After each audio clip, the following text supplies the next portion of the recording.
រៀងខ្ញុំជ្រៀងកំដររោងការចម្រៀងស្នេហាពំពេអារម្មណ៍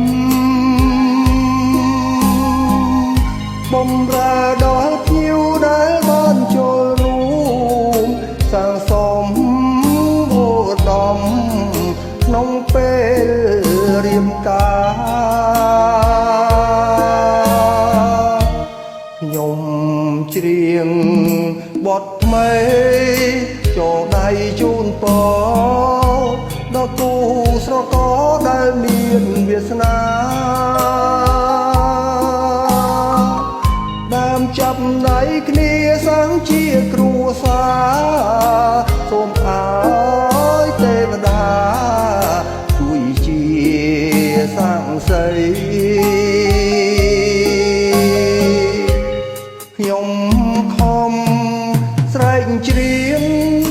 ទាំងថ្ងៃទាំងយំតែខ្វាំងគូពំជុំជានិស័យជើងកូនក្រមុំលោសំពេកក្រៃគួរអើយបែកទៅតែការមានម្ចាំង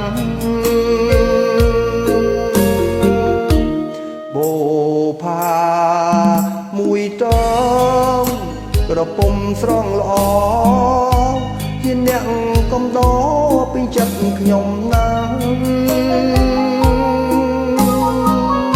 នាងស្អាតមិនចាញ់ក្រមុំម្ចាំងផ្ទាំង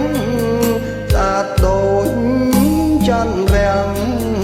ក្នុងដួងចិត្តខ្ញុំ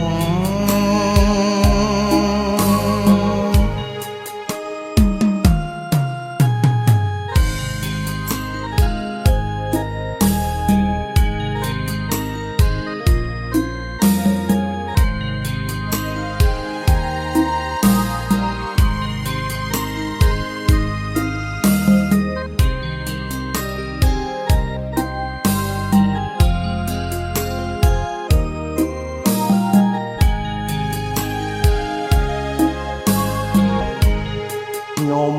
ធំស្រែកច្រៀងទាំងថ្ងៃទាំងយំ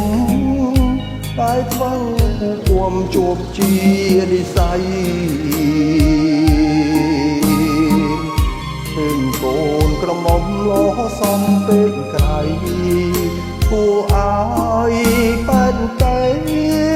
តែការមានម្ចាំងបូផាមួយតើក្រពុំស្រងល្អជាអ្នកកំដរពេញចិត្តខ្ញុំណាស់នាងស្អាតមិនចាញ់ក្រមុំម្ចាំងទាំងអាចដូច